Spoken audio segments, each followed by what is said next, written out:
पासून मराठी भाषिक भक्त समाजास सहज समजावे म्हणून हिंदी भाषेतून मराठी भाषेत रूपांतरित करण्यात आलेला आहे.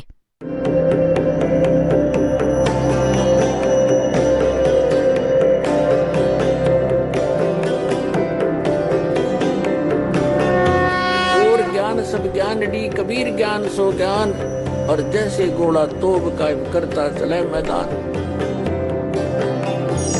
जगद्गुरु तत्वदर्शी संत रामपालजी महाराजांचे अमृत वचन सर्व पवित्र धर्मांच्या व पवित्र शास्त्रांच्या आधारावर. बघा, सत्पुरुषाला सतनाम म्हणतात, याचा अर्थ हा आहे. आणि सतलोक मग आपण मिळवला. आता बघा, सावंतसिंहजी म्हणत आहेत की पहिला राम दशरथाचा पुत्र होते, जे त्रेतायुगात झाले, अवतार होते, आले आणि आपली ड्युटी करून निघून गेले. परंतु आता आपल्याला नाही भेटू शकत, आपले काम नाही करू शकत. आणि जो घटाघटात व्याप्त आहे तिसरा राम ब्रह्म आहे, जो साऱ्या त्रिलोकाला निर्माण करतो आणि पालन आणि विनाश करतो. आणि चौथा राम सतनाम आहे, हा खरा राम आहे. अरे देवता, तुझं डोकं फिरलं? आलं लक्षात यांचं? आता तीच शिवदयालजीची बोली बोलत आहे हे की शिवदयाल तो तर म्हणत आहे की चौथा सतनाम, सचखंड किंवा सतनाम हा चौथा लोक आहे. आणि हा म्हणतो की सतनाम हा चौथा राम आहे. सचखंड किंवा सतनाम. आता बघा, 102 पानावर हा म्हणत आहे की 102 पानावर याच्या भाग 3च्या के सचखंड किंवा सतनाम हा चौथा लोक आहे, हे सतनाम चौथा लोक आहे. आणि इथे 104 पानावर परत काय म्हणत आहे की चौथा राम सतनाम आहे. आता हा राम झाला, तिथे लोक होता, आणि हाच खरा राम आहे, हे सतनाम खरा राम आहे. अरे हे तुझी कमाल झाली. आता सावंतसिंहजींचे विचार होते हे धनधन सद्गुरूवाल्यांजवळ, ते अजून दाखवतो थोडेसे. बघा,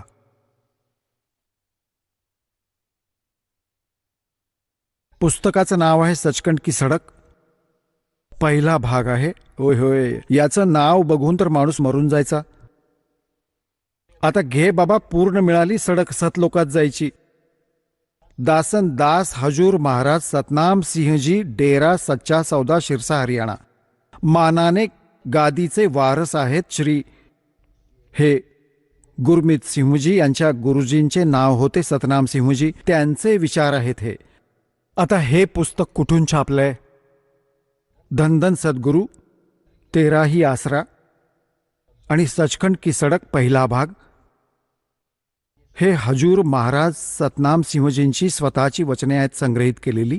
डेरा सच्चा सौदा. कुठे छापली आहे? हे बघा,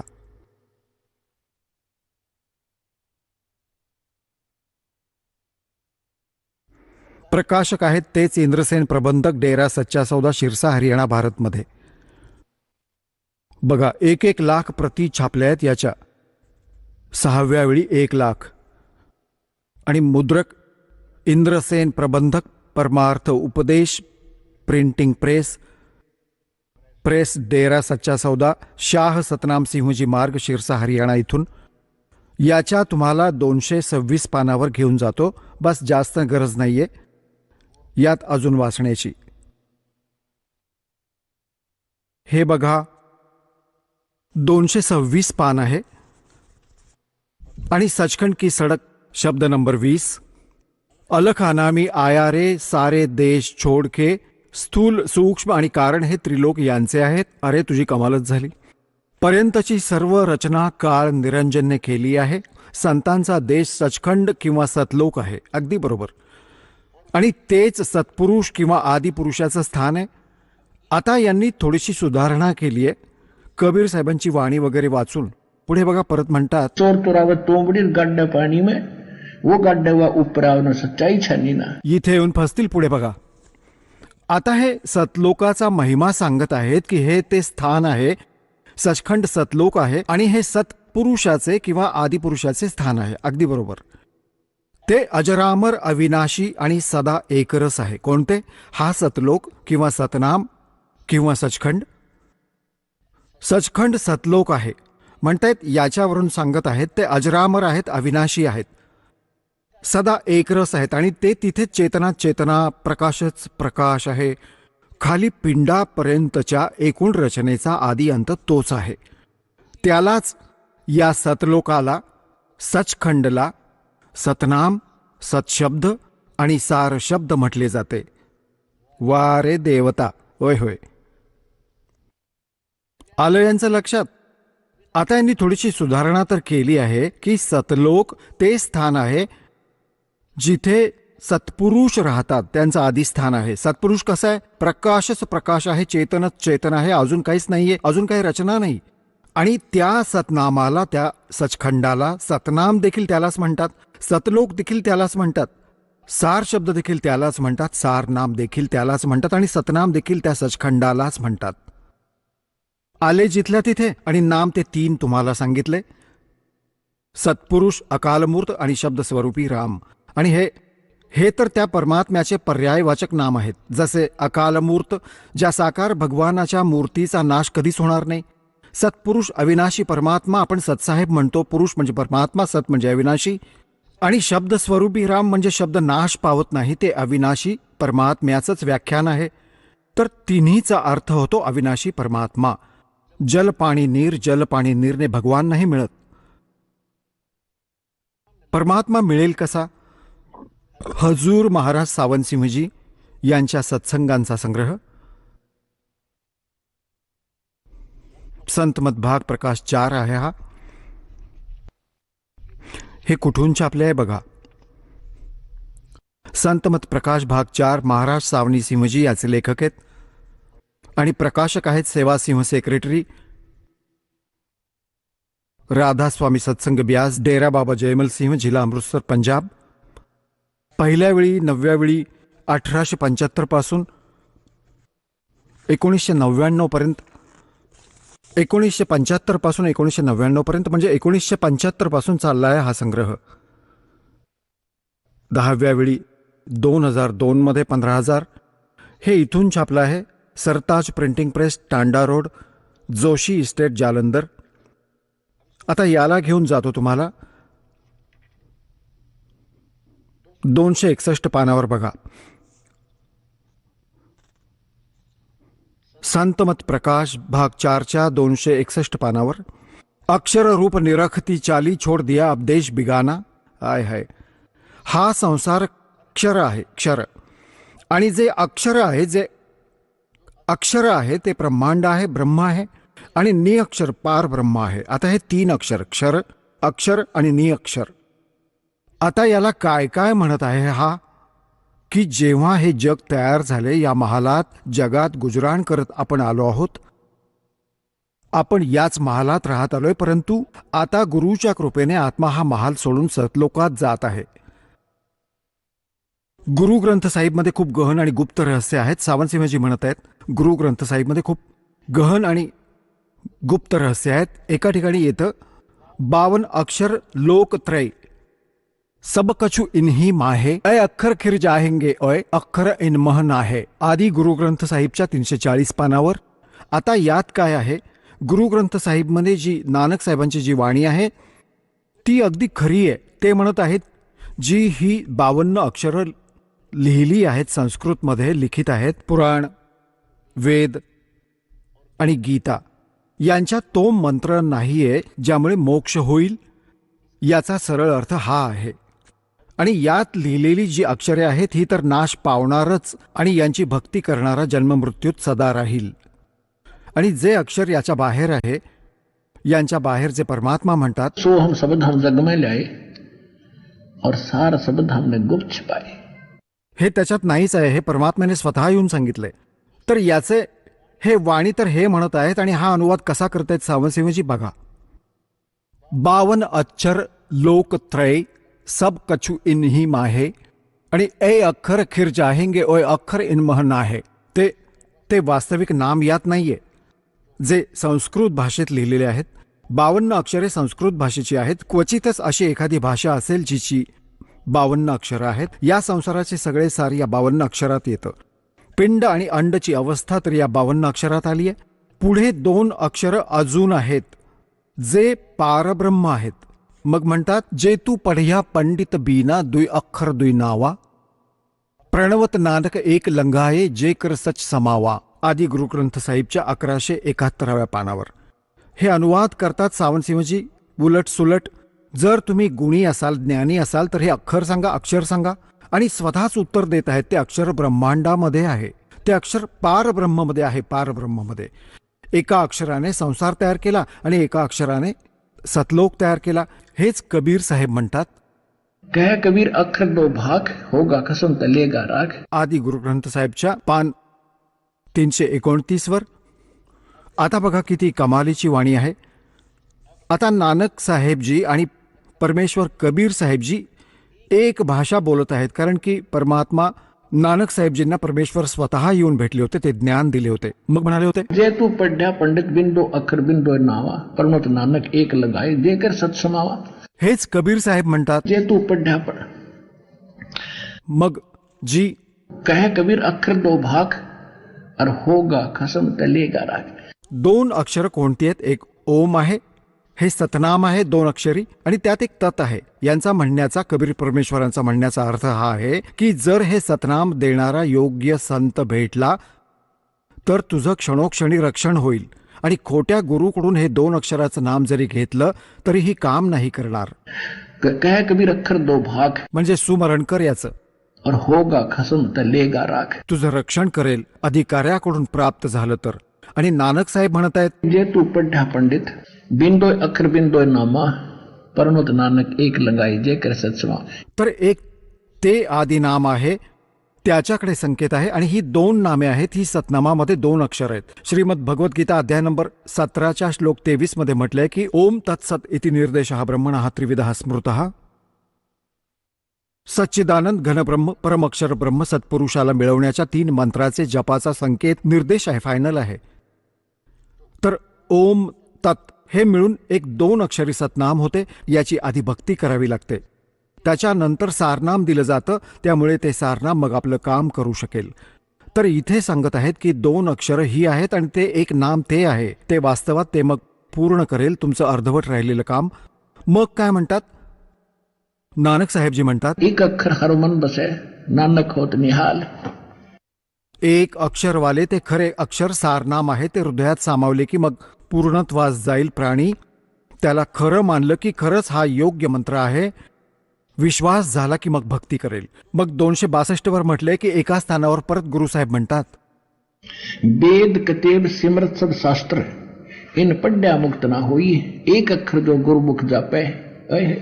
त्या एका अक्षराचा देखील जप करायचा आहे, जो 5 पेक्षा वेगळा आहे आणि 2 पेक्षाही वेगळा आहे. और तिसकी निर्मल सोई. गुरुग्रंथ साहेबच्या 747 पानावर. आणि हा अनुवाद काय करत आहे विचित्र सावंतसिंहजी.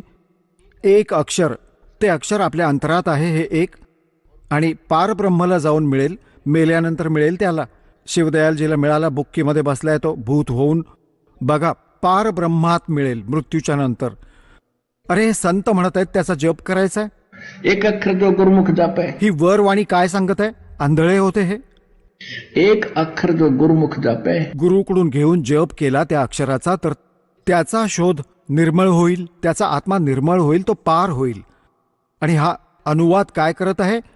म्हणतात ते पारब्रह्ममध्ये मिळेल. ते पुढे आहे एक अक्षर.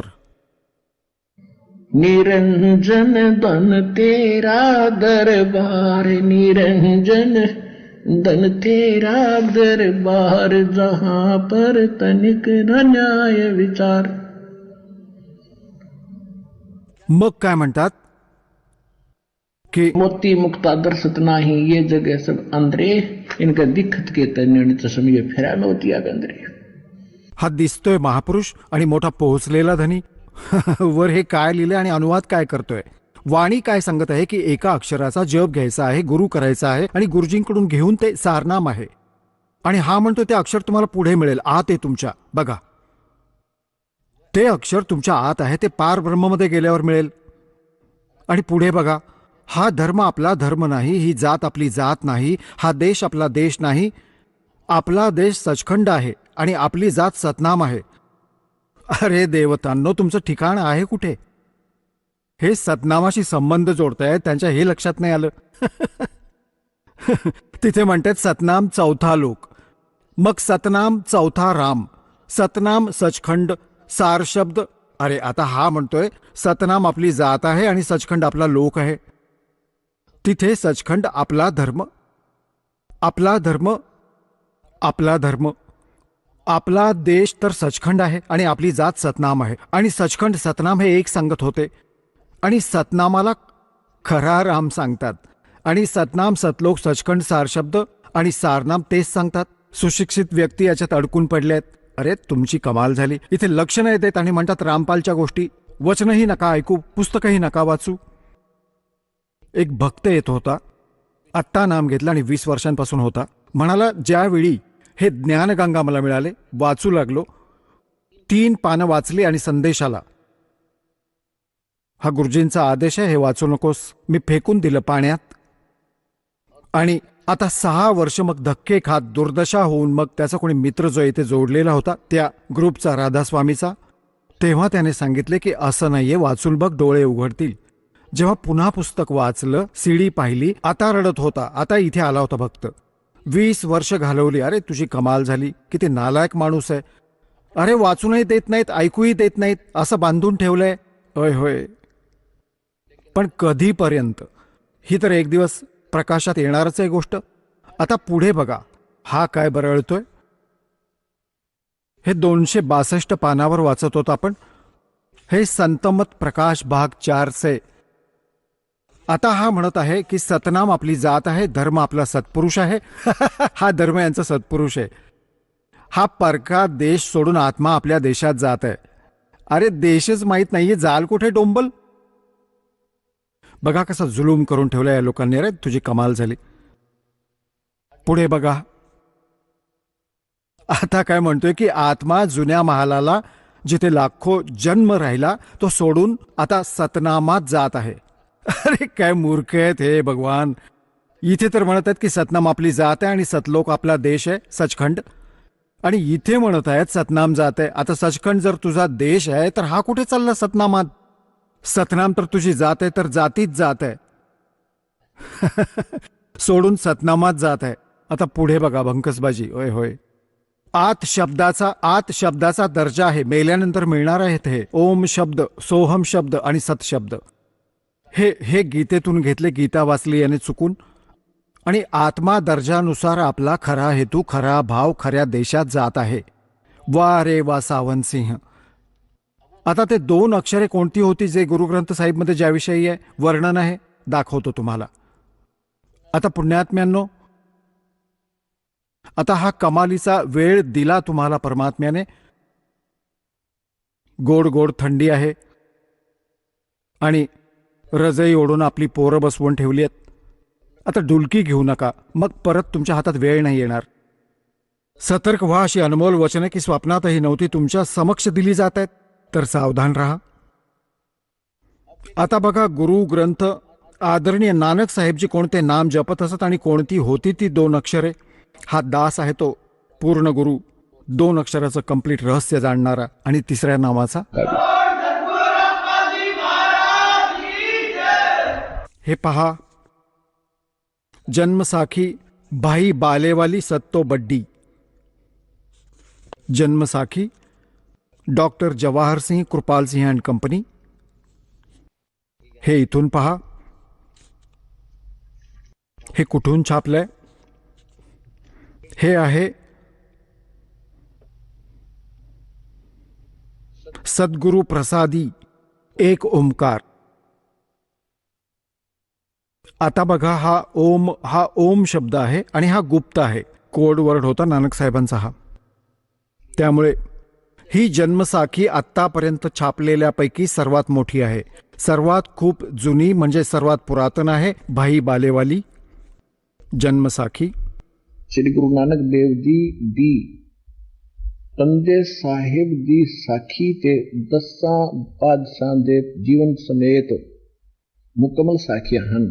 प्रकाशक आहे doctor Jawahar Singh, Krupal Singh and company. पुस्तक वाली गल्ली नंबर 8, बाग रामानंद, अमृतसर. हे आता इथून आता याच्या मी तुम्हाला 547 पानावर घेऊन जातो.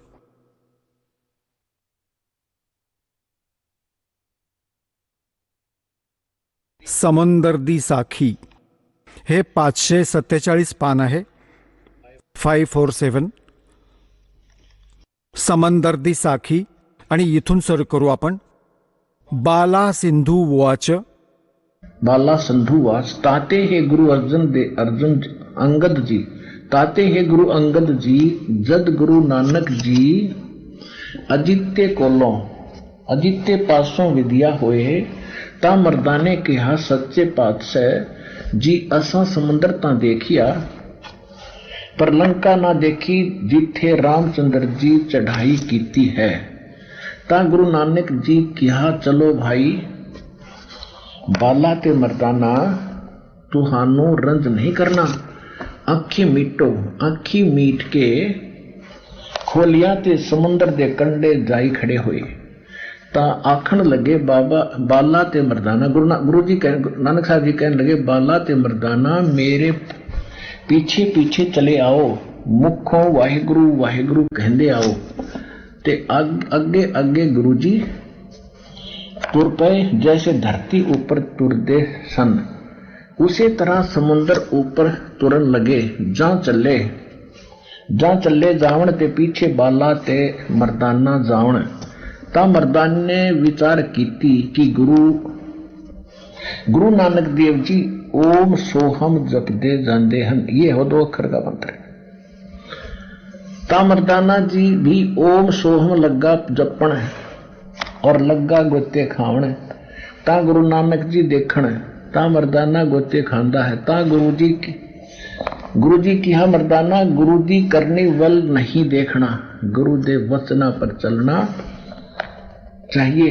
तो मर्दाना वही आख जो असा आख्या है। ता मर्दाना फेर लगा वाहिगुरु वाहिगुरु कहण ता फिर जल ऊपर उसी तरह तुरन लगा। आता हे तर तुम्हाला दाखवले पंजाबी भाषेमध्ये.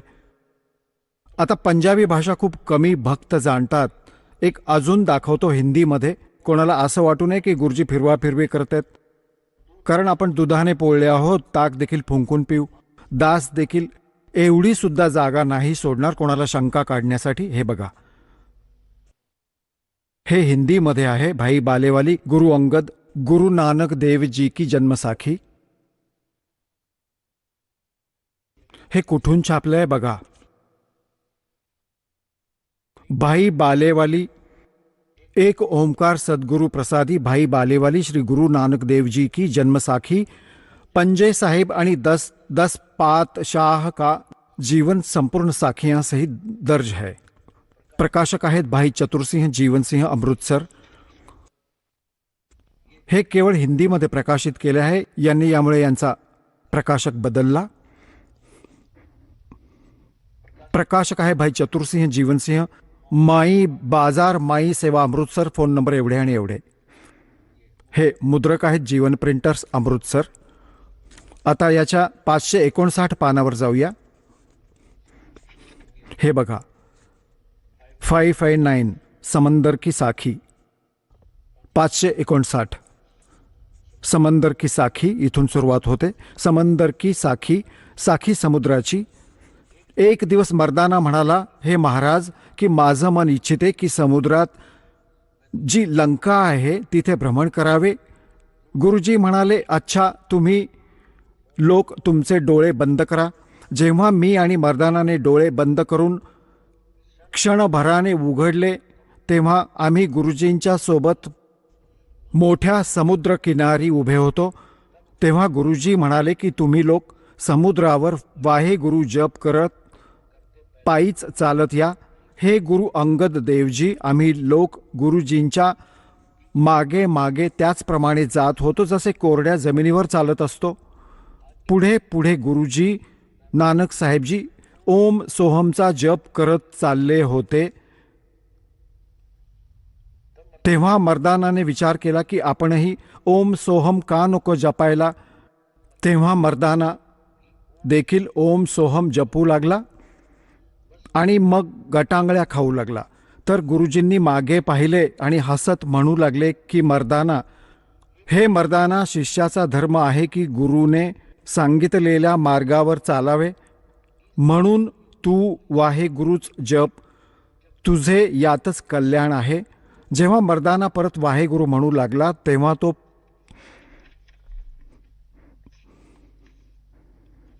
पूर्वीप्रमाणे पाण्यावर चालू लागला. आता हे झाले स्पष्ट.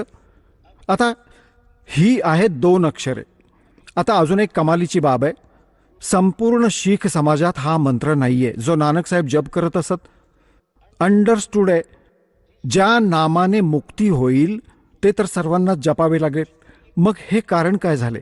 आता गुरु नानक देवजींनी हे स्पष्ट देखील केले आणि मुखातून उच्चार करून देखील दाखवले. जेव्हा श्वासाने सुमरण करायचे आहे, तोंडाने तर हे बोलायचेच नाहीये.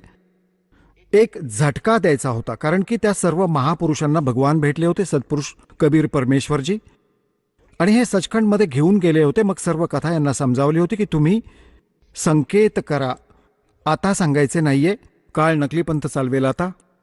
आणि जर त्यांच्या हाती हे लागले तर आपण कसे डिफरन्शिएट करणार मग असली आणि नकलीला? जेव्हा माझा दास येईल तेव्हा नानक साहेबजींनी पक्क पण केलं की मी पण हात जप करत जाईल, आणि यांना झटका दिला की खबरदार हा जप केलात तर.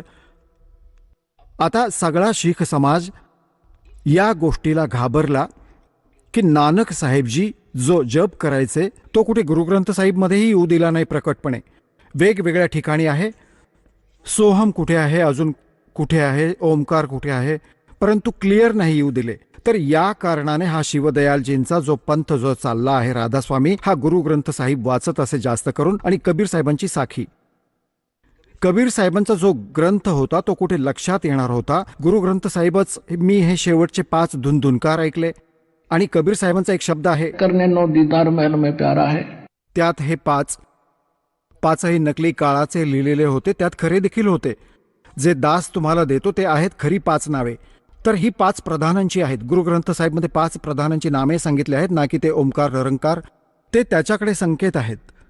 तर नानक साहेबजींनी मर्दानाला लटकवले आणि सगळा शीख समाज या गोष्टीला घाबरला की जर हा जप गुरु अर्जुन देवजींनी 5वे जे गुरु साहेब होते त्यांनी गुरुग्रंथ सर्व वाणी एकत्र करून आणि एक ग्रंथाचे स्वरूप दिले, तर त्यावेळी नानक साहेबजींची ती वाणी सोडून दिली. त्यात क्लिअर नाम होते हे 2 अक्षरी, आणि आदिनाम देखील होते त्यात.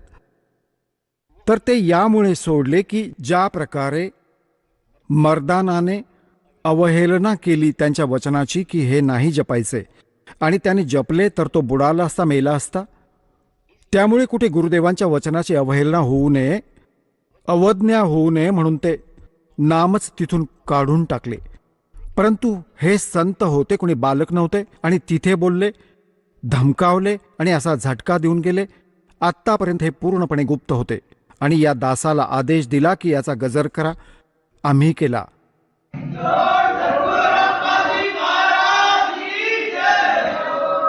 हे आहे 2 अक्षरांचे नाम, ज्याला सतनाम म्हणतात. याच्या आधी 5 नामे वेगळी आहेत. आधी 5 नामेच होती, परंतु त्यावेळी जे नाम, पहिला मंत्र जेव्हा तुम्ही वाचता, सत्सुकृत अवगत कबीर, तर हे कोण जपेल ते असं म्हणतात, हे तर धाणकाचं नाव आहे. आज समजलं की हा तर परमात्मा होता तो धाणक, तर आता आम्ही हे खुश होऊन जपू. तर म्हणून परमात्म्याने आदरणीय गरीबदास साहेबजींच्या माध्यमातून आधी सांगून ठेवले आहे की त्याच्या माध्यमातून माझी वाणी पुन्हा प्रकट होईल. तर यांनी गरीबदासजींच्या ग्रंथात संपूर्ण मंत्र लिहिला आहे जो दास तुम्हाला देतो ॲज इट इज.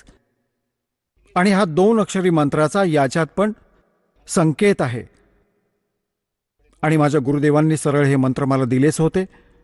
तर आता हे तुमच्या समक्ष झाले. आता हे असा मोक्ष मिळेल. हा आहे 2 अक्षरी मंत्र, आणि याने मोक्ष होईल. आणि मग 1 अक्षर अजून आहे, तर गुरुजींकडून ते देखील घेऊन, ते सारनाम आहे. तेव्हा या कंप्लीट कोर्सचा, तेव्हा या 5च्या जागी 7 मंत्र आहेत. या 7 मंत्रांचा, मग या 2 अक्षरांचा, आणि मग आदिनाम हा कंप्लीट कोर्स आहे त्या परमपित्याच्या प्राप्तीचा आणि सतलोकात जाण्याचा, जन्म आणि मृत्यू संपवण्याचा या दासाकडे उपलब्ध आहे. या आणि आपले कल्याण करा. बोलो सतगुरुदेव.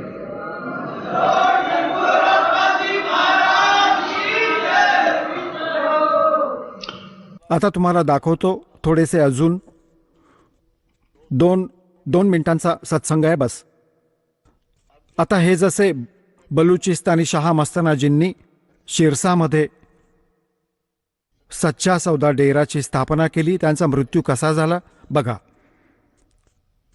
हे तेच आहे सद्गुरु के परमार्थी करिश्मों का वृत्तांत पहिला भाग.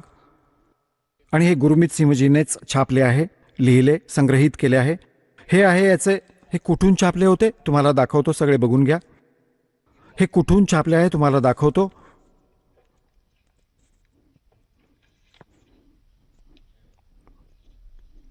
हा इथून छापला आहे ग्रंथ, हा इथून छापलाय, हा इथून छापलाय, इथून छापलाय. आणि हे त्याचे इथे बघा, याच्या पान 31 वर. आधी हे थोडे मौखिक समजावतो तुम्हाला. हा बलुचिस्तानी शहा मस्ताना दिल्लीला गेला होता आणि तिथे त्याला थंडी लागली, सर्दी खोकला झाला होता. हा सकाळी सकाळी उठून त्याच्या शिष्यांच्या सोबत कारमध्ये बसून डॉक्टरकडे गेला. तपासणी झाली, चर्चा करता करता मग तो म्हणाला जी इंजेक्शन द्यावं लागेल. म्हणाला हो द्या. त्याने इंजेक्शन दिले पेनिसिलिनचे, त्याची रिॲक्शन झाली, म्हातारा मेला. हा संतांचा मृत्यू. हद्द झाली बाबा, इंजेक्शनच्या रिॲक्शनमुळे संत मरतो. धिक्कार आहे अशा भक्तीचा. मीराबाई जहर प्यायली होती, विष प्यायली होती, तरीही नाही मेली. तर पुण्यात्म्यांनो आता बघा, आता सत्य समोर येईल. सत्य बघा, हे 31 पान वाचतो आहोत आपण.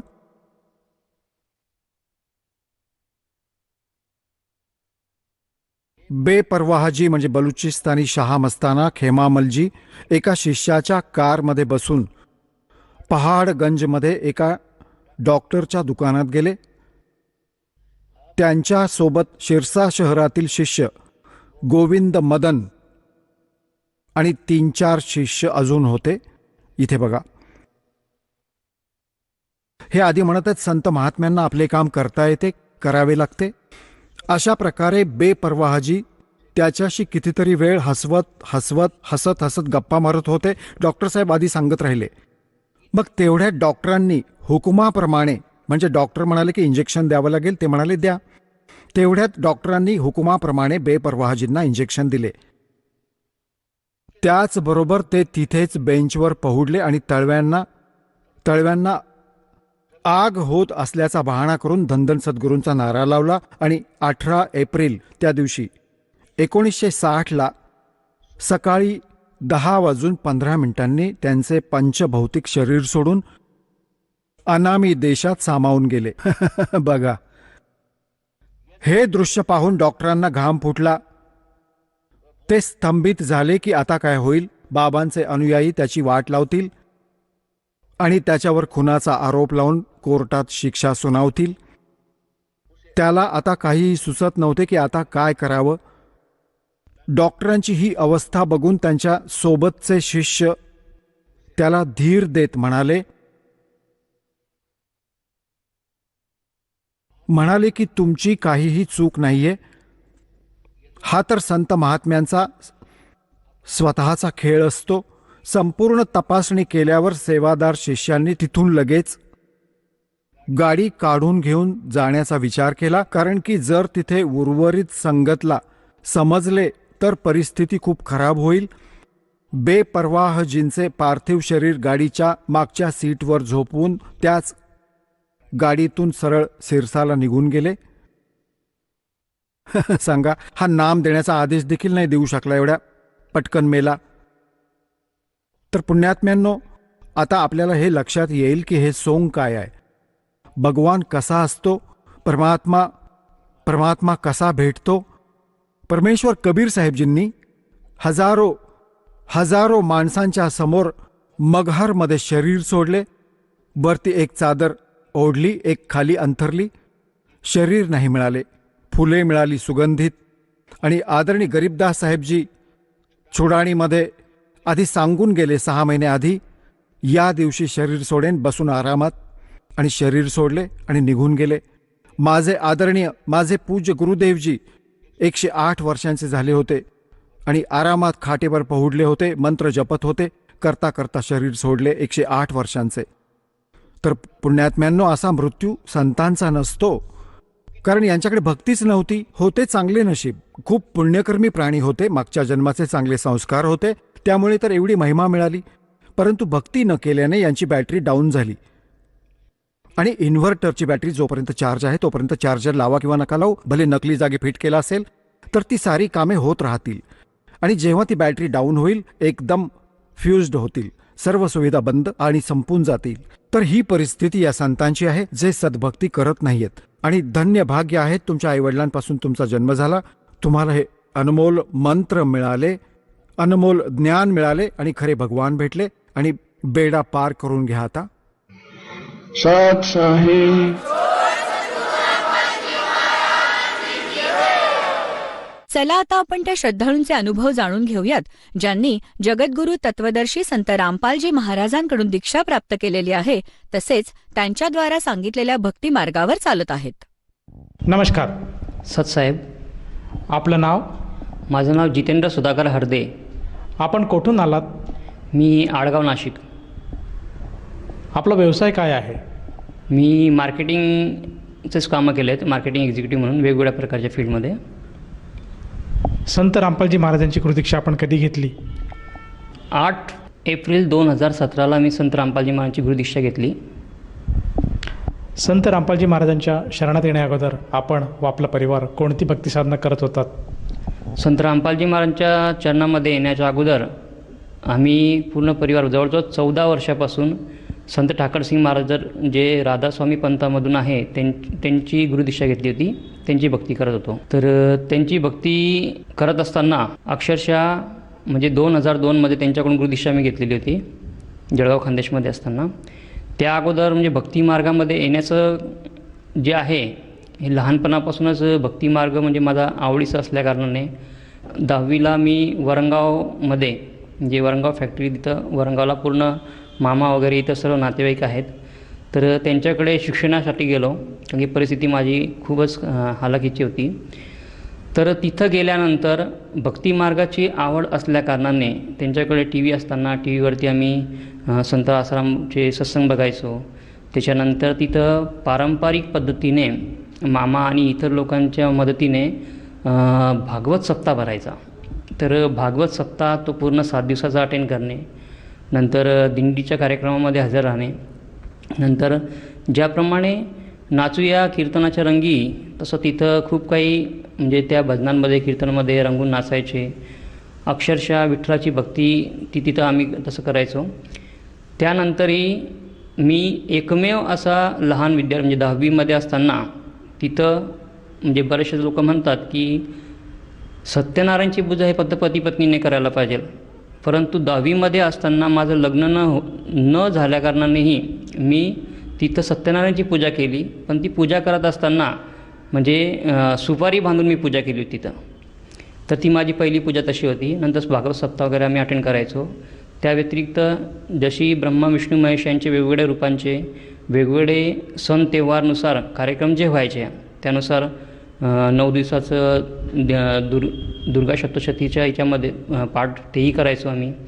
नंतर दिवाळीचे दिवे लावणे, त्या व्यतिरिक्त जे की वेगवेगळे 7 दिवसाचे वेगवेगळे जे देवीदेवतांचे उपवास असायचे, श्रावणमध्ये श्रावण सोमवार करणे, नंतर गुरूंचे गुरुवार करणे. मला म्हणजे एका ब्राह्मणाने शनिवार करावा असं ते आग्रह होतं, शनिवारचे उपवासही मी करायचो. असे वेगवेगळ्या प्रकारचं भक्ती मार्गामध्ये असताना ह्या पारंपरिक जी आपली घरामध्ये दिलेली साधना तर करायचो, भक्ती करायचो. त्या व्यतिरिक्त कुलदेवतेचं वर्षातून एक वेळेस आमचं रावेरला कार्यक्रम व्हायचा, त्या कार्यक्रमाला आम्ही जायचो, अष्टमीचा कार्यक्रम करायचो. आणि हे करत असताना त्या व्यतिरिक्त जे देवीची सेवा झाली पाहिजे, मग सेवा होत असताना तर देवीचं काय वाचन करायला पाहिजे. तर मग ज्यावेळेस स्वामी समर्थ पंथामध्ये आम्ही गेल्यानंतर तिथं दुर्गा सप्तशती हा खूप महत्त्वाचा सांगायला जायचं. तर मी दुर्गा सप्तशती ग्रंथ वाचायचो. तरी ठीक आहे, ती भक्ती पूर्ण झाल्यानंतर पुढे ते दिवस संपल्यानंतर पुढचे मग वेगवेगळ्या प्रकारचे गणपती जे आले तर गणपतीचे मग 10 दिवसामध्ये गणपती बसतोय तर मग आरती वगैरे करणे, ह्या गोष्टी जे पारंपरिक आपल्या महाराष्ट्रात खानदेशमध्ये चालायचे त्या गोष्टी आम्ही करत होतो. सर, जसं तुम्ही सांगत आहात की आपण महाराष्ट्रामधील खानदेश या प्रांतातून आले आहात आणि खानदेशामध्ये त्याचप्रमाणे महाराष्ट्रामध्ये जी काही भक्तिसाधना होते ती भक्तिविधी आपण करत होतात. तर ह्या सर्व गोष्टी असताना आपण हरियाणा स्थित बरवाला येथे जाऊन संत रामपालजी महाराजांची नामदीक्षा का घेतली? ही स्टोरी अशी आहे की भक्ती मार्गामध्ये आवड परमेश्वरची मला होतीच, तर ती आवड असताना मी जळगाव खानदेश सोडून नाशिकला कामानिमित्त इथं आलो होतो आणि इथं आल्यानंतर मी जळगावलाच ठाकरसिंग महाराजांची गुरुदीक्षा घेतली होती. ती गुरुदीक्षा घेण्याच्या अगोदर कसं आहे की त्याच्या 8 दिवस अगोदर मी इंजिनिअरिंगला असताना मला एक मित्र भेटला, तो ओम शांतीचा करायचा, म्हणजे प्रजापिता ब्रह्मकुमारीचा. तर त्याने सांगितलं की बा परमेश्वर निराकार है, परमात्मा निराकार है, तो परमात्मा की भक्ती करना चाहिए. तर त्याचं ऐकून मला आवडलं, म्हटलं ठीक आहे बा मी करतो म्हणे. तर त्यांनी सांगितलं की 7 दिवसाचा तुम्ही कोर्स करा. तर मी 7 दिवसाचा कोर्स केला. त्या कोर्समध्ये समजलं मग ध्यान लावणे, बसणे, नंतर मग तिथं सेंटरला जाऊन आम्ही मुरली ऐकायचो ओम शांतीची.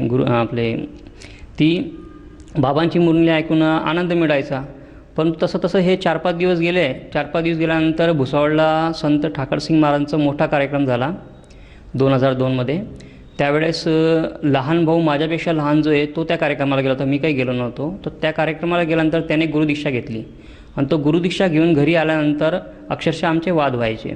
तर त्याचा एक मित्र जो त्याच्यासोबत इलेक्ट्रिकचं काम करत होता त्याला घेऊन आला आणि तो मला समजवायला लागला की बा ठाकरसिंग महाराजांची भक्ती काय आहे.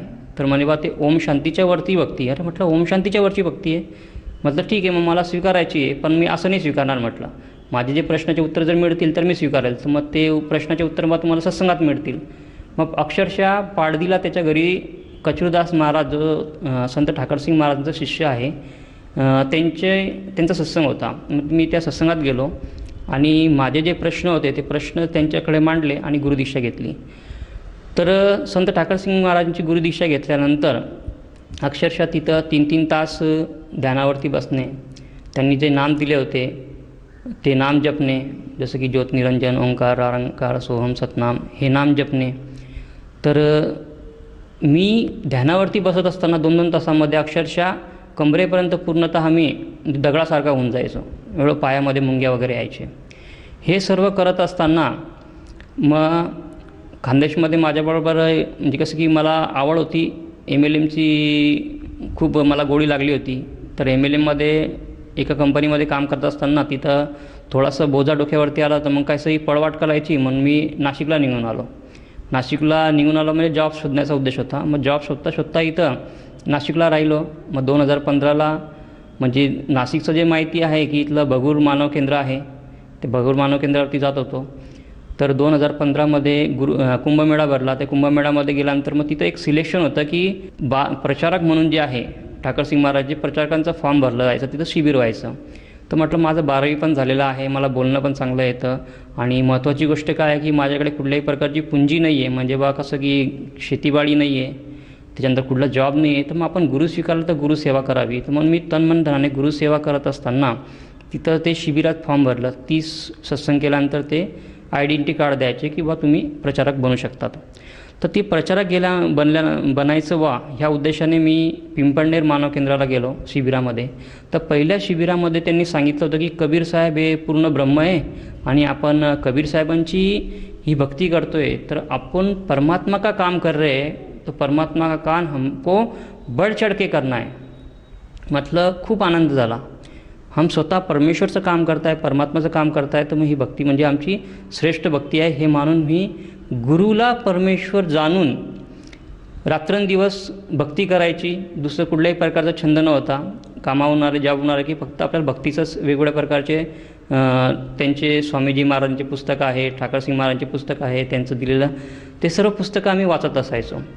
असं करत असताना मी ॲग्रिकल्चरची मार्केटिंग करत होतो. तर मी भगूर साईडला त्याच्या पुढे गेलो, तिथून मग रिटर्न आलो. घरी आलो की प्रचारक व्हायचं आहे म्हणून तिथं काय सांगितलं होतं की तुम्ही भगवद्गीता वाचा, इतर साधू संतांचे सत्संग ऐका, त्याच्याने तुम्हाला ज्ञान मिळेल, तुमची वाणी शुद्ध होईल.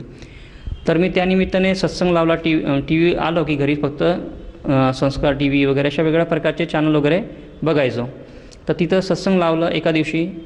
तर सत्संगवरती गुरुजी संत रामपालजी महाराजांचा सत्संग येत होता. तो सत्संग मी ऐकत होतो. तर अक्षरशः खूप मला राग आला. एवढा राग आला की जी भक्ती मी करतोय संत ठाकरसिंगची, ती संत ठाकरसिंगच्या भक्तीला गुरुजी संत रामपालजी महाराज म्हणतात आहे की हा काळसा पंथ आहे, यांनी 8-8 कोटी जीवांना फसवून दिलं. अहो म्हटलं, मी एवढी भक्ती करतो, एवढी मी अक्षरशः 100 रुपये जर कमवले तर 50 रुपये मी सेवेमध्ये गुरुसेवेसाठी खर्च करतो आहे. एवढी चांगली मी भक्ती करत असताना हा काळसा पंथ आहे. मला अक्षरशः खूप राग आला. एवढा राग आला की तिथं खाली जे चालत होतं की बा तुम्ही मोफत नॅंगा फ्री में मंगवाई असं चालत होतं. तर मी एवढा धाडकन उठलो खुर्चीवरून आणि मोबाईल उचलला, खूप जोरात बटन दाबले. अक्षरशः मला घरातून माझी मिसेस म्हणायची, तुम्ही काय मोबाईल फोडणार का? म्हटलं नाही. म्हटलं मला माझ्या गुरुच्या बाबतीत बोललं तर मला खूप वाईट वाटतं आहे. तर मी त्या गडबडीमध्ये खूप जोरात बटन दाबून ज्ञानगंगा ग्रंथ मागवला. 3 ते 4 दिवसानंतर तो ग्रंथ माझ्याकडे आला. ग्रंथ आल्यानंतर अक्षरशः त्यात दिलेली सृष्टीरचना ती मी वाचल्यानंतर थोडं शांत झालो. तरी राग खूप मनामध्ये होता. परंतु कसं आहे, संध्याकाळी ॲग्रिकल्चरच्या कामाने आलो की साधना टी व्ही लावायची. तर मग लावल्यानंतर गुरुजींचं 10 मिनटं सत्संग मिळो, 15 मिनटं सत्संग मिळो, ते सत्संग मी ऐकत होतो. हे ऐकत असताना सृष्टीरचना ही मी वाचल्यानंतर सृष्टीरचनेचे 2 सत्संग मी अक्षरशः भगूर मानव केंद्र, विश्वमानव रुहानी केंद्र भगूर इथं 2 सत्संग केले. त्यानंतर एक सत्संग त्यांच्याच माध्यमातून मी औरंगाबादला गेलो होतो. तिथं जे वृद्धाश्रम होतं त्या वृद्धाश्रममध्ये एक सत्संग केला. ते गुरुसेवा म्हणून मी तिथं केलं. त्याच्यानंतर एका ठिकाणी वेगवेगळ्या ठिकाणी कसं नाशिकमध्ये संत रामपालजी महाराजांचा सत्संग होणार आहे असे मोठे मोठे बॅनर्स लागले होते. तर माझ्या मनात तर खूप खंत होती, खूप म्हणजे तो होताच की राग की मला ह्या संतांना भेटायचंच आहे. मला माझ्या गुरूंच्या विरोधात बोलतात तर मला भेटायचंच यांना काय तर माझं तो राग होता. तर 7-8 एप्रिल 2017ला सत्संग होणार. त्या उद्देशाने मी 7 तारखेला तर ॲग्रिकल्चरच्या कामाने निघून गेलो. मग संध्याकाळी घरी आलो तर पुन्हा ती पट्टी चालू होती की आपलं माडसांगवी सह्याद्री लॉन्सला सत्संग चालू आहे. अरे म्हटलं, मी आजचा दिवस घालवला, म्हटलं मला जायचं आहे. तर दुसऱ्या दिवशी 8 एप्रिलला मी गाडी ॲग्रिकल्चरच्या कामासाठी न घालता सरळ सह्याद्री लॉन्सला गाडी घातली. तिथं थांबलो. सकाळी 10 वाजता गेलो. सकाळी 10 वाजता गेल्यानंतर ते प्रचारकसाठी जात होते. त्यांना त्यांच्याशी अडवायचं, त्यांची चर्चा करायची, त्यांच्याशी बोलणं करायचं. तर 11 ते 1चा पहिला सत्संग ऐकला. ते सत्संग ऐकल्यानंतरही मनामध्ये जे शंका असायचे ते खूप मी त्यांना प्रश्न विचारायचो.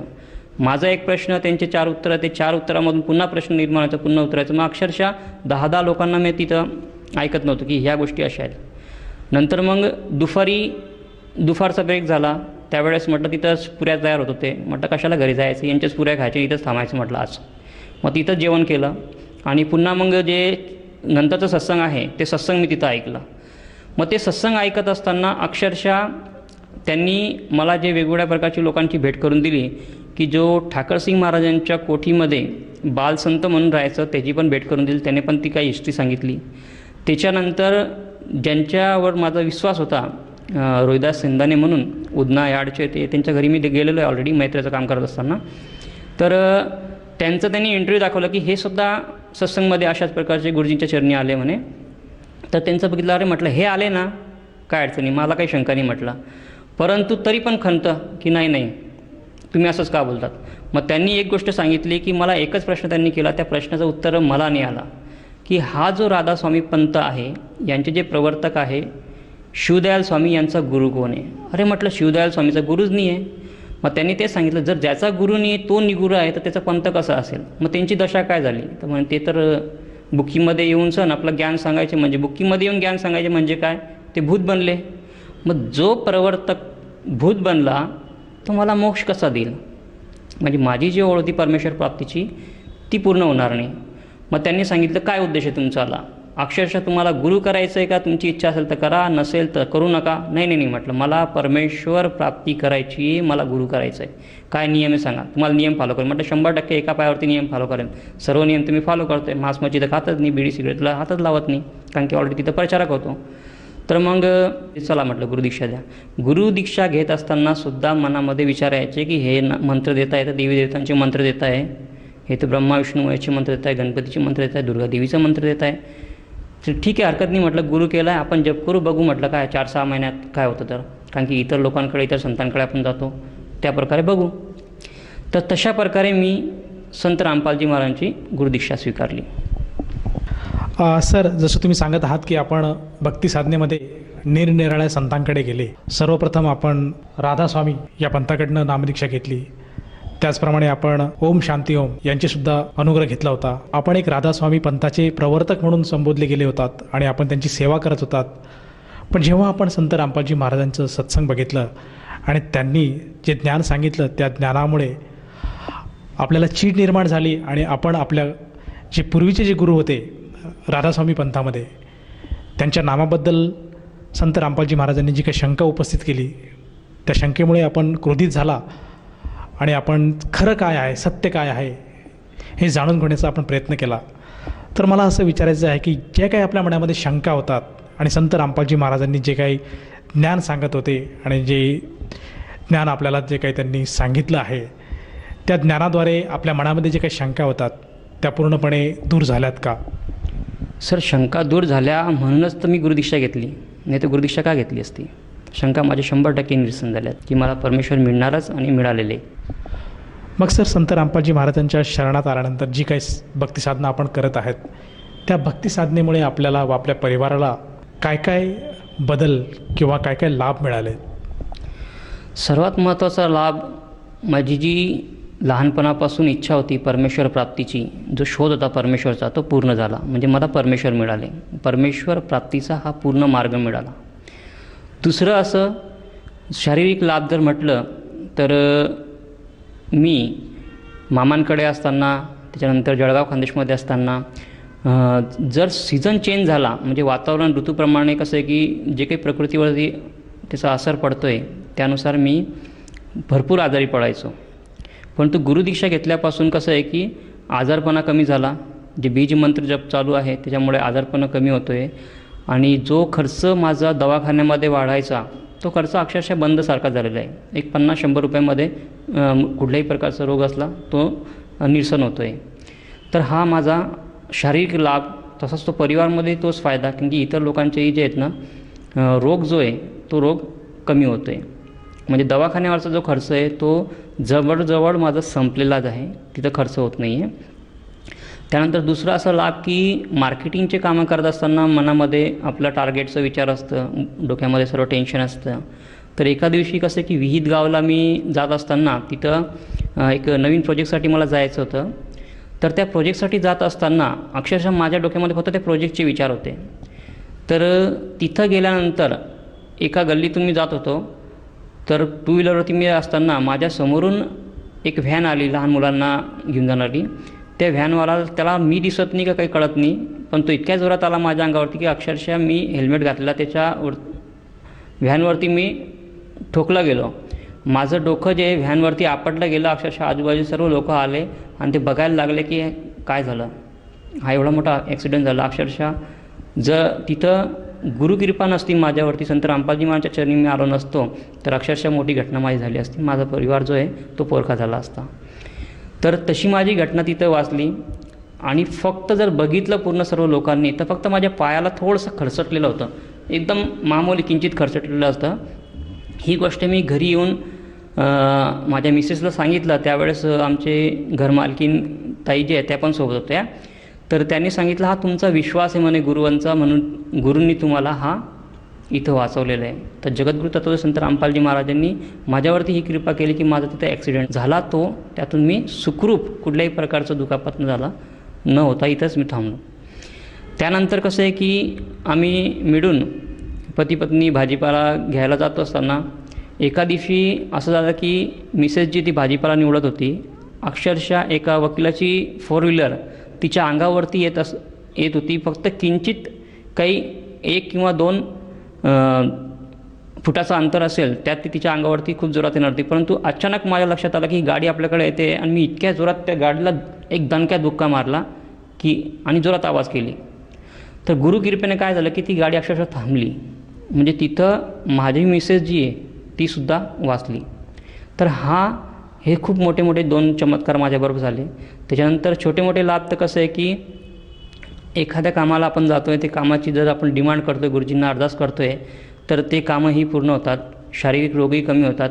आणि वेगवेगळ्या प्रकारचे काही लोकांना आपण जर सजेशन द्यायला गेलो तर ते सजेशनसुद्धा ते लोक मानतात. अशा प्रकारचे खूप चांगल्या प्रकारे लाभही मला होत गेले. सर, जसं तुम्ही सांगत आहात की जेव्हा आपण संत रामपालजी महाराजांची नामदीक्षा घेतली त्यानंतर आपल्या जीवनामध्ये बदल आढळला. ज्या काही आपल्याला समस्या होत्या, जे काही आपल्याला रोग होते, ज्या काही आपल्याला अडचणी होत्या, ह्या अडचणीतून आपण बाहेर आलात. त्याचप्रमाणे आपल्याला जे काही अपघात होत होते त्यातूनसुद्धा आपण सुखरूप बाहेर आलात. तर ह्या अनुषंगाने आपण आपले जे पूर्वीचे गुरुबंधू आहेत, त्याचप्रमाणे आपले जे नातलग आहे, आप्तेष्ट आहे आणि जो समाज बांधव TV चॅनलच्या माध्यमातून आपल्याला बघत आहेत, या सर्वांना उपदेश आपण काय द्याल? मी तर सर कसं आहे की छोटा दास आहे परमेश्वरचा, उपदेश काय देणार. फक्त मी एक सर्वांना प्रार्थना करू इच्छितो की ज्याप्रमाणे हे बदल माझ्यामध्ये घडलेले आहे, माझ्या परिवारात घडलेले आहे, की मी सुद्धा परमेश्वरच्या प्राप्तीसाठी जगद्गुरू तत्वदर्शी संत रामपालजी महाराजांच्या चरणी आलो आणि मला परमेश्वरचा मार्ग मिळाला. तसं मला TVवरती ऐकणारे माझे सर्व नातेवाईक, म्हणजे अक्षरशः जळगावचे, वरणगावचे, भुसावळचे, त्याच्यानंतर रावेरचे नातेवाईक, भाऊबंधू, जे काही माझे मित्र आहेत नाशिकमधले इतर, तर त्यांना सर्वांना एकच प्रार्थना आहे की पूर्ण परमेश्वर आलेले आहे जगद्गुरू तत्वदर्शी संत रामपालजी महाराजांच्या रूपामध्ये. तर हा मनुष्य देह जो आहे तो घालवू नका आणि जगद्गुरू तत्वदर्शी संत रामपालजी महाराजांकडून गुरुदीक्षा घेऊन या मनुष्य जीवनाचा अनमोल कल्याण करा, जे की मोक्षाची प्राप्ती आहे आणि मोक्ष इथंच आहे. सर, जसं तुम्ही सांगत आहात की जर कोणी व्यक्तीने संत रामपालजी महाराजांची सद्भक्ती स्वीकारली तर त्या व्यक्तीला आपल्या जीवनात जे काही ध्येय आहे, जो काही मुक्तीचा मार्ग आहे, त्या मार्गाबद्दल माहिती मिळते. तर ह्या अनुषंगाने जर एखाद्या साधकाला जाणवलं की आपणसुद्धा संत रामपालजी महाराजांची सद्भक्ती स्वीकारायला हवी, तर तो व्यक्ती संत रामपालजी महाराजांची नामदीक्षा कशी घेऊ शकेल? सर, संत रामपालजी महाराजांची गुरुदीक्षा घेण्यासाठी गुरुकृपेने आज 500च्या वरती नामदान स्थळ प्रत्येक जिल्ह्याच्या ठिकाणी, तालुक्याच्या ठिकाणी ओपन झालेले आहेत. तर जे TV चॅनलवरती जे सत्संग प्रवचन चालतात त्याच्याखाली जी वेगवेगळी पट्टी चालते त्याच्यावरती नंबर असतात. त्या नंबर्सवरती कॉल करून तुम्ही तुमच्या जवळचा जो काही नामदान स्थळ आहे तिथला ॲड्रेस घेऊ शकतात आणि तिथं जाऊन तुम्ही गुरुदीक्षा घेऊ शकतात. सर, जसं तुम्ही सांगत आहात की TV चॅनलवर जे काही मोबाईल नंबर फ्लॅश होत आहेत, त्या मोबाईल नंबरवर जर संपर्क साधला तर जवळच्या नामदान केंद्राची माहिती मिळेल आणि तेथे जाऊन तो साधक नामदीक्षा घेऊ शकेल. परंतु मला असं विचारायचं आहे की ही काही नामदीक्षेची काही प्रोसेस आहे, या प्रोसेससाठी त्या साधकाला काय चार्ज आकारला जातो? सर, नामदीक्षा ही पूर्णतः निःशुल्क आहे. कुठल्याही प्रकारचा 1 रुपयाही लागत नाही. त्या व्यतिरिक्त नामदीक्षा घेतल्यानंतर जे नामदीक्षा आणि जे विधी आहेत, 3 वेळेची जी साधना दिलेली आहे, भक्ती जे दिलेली आहे, त्याचं भक्तिबोध ग्रंथ जो आहे, छोटा ग्रंथ, तोही तुम्हाला मोफत मिळतो आहे आणि गुरुदेवांचा फोटो तोही मोफत मिळतो आहे. धन्यवाद सतसाहेब.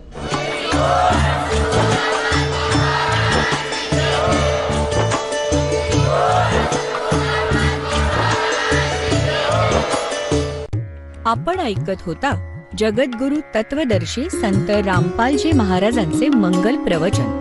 निःशुल्क नामदीक्षा प्राप्त करण्यासाठी आणि अधिक माहितीसाठी संपर्क करा 7030303951 7030303952. आमची वेबसाईट आहे www.jagadgururampalji.org. सर्व पवित्र धर्मांच्या व पवित्र शास्त्रांवर आधारित प्रमाणित अनमोल पुस्तक ज्ञानगंगा किंवा जगण्याचा मार्ग यापैकी कोणतेही एक पुस्तक निःशुल्क मागवण्यासाठी आम्हाला आपले पूर्ण नाव, पूर्ण पत्ता, पिनकोड सहित आणि फोन नंबर लिहून 7030303951 7030303952 नंबरवर SMS करू शकता किंवा आम्हाला 7030303950 नंबरवर व्हॉट्सअप देखील करू शकता.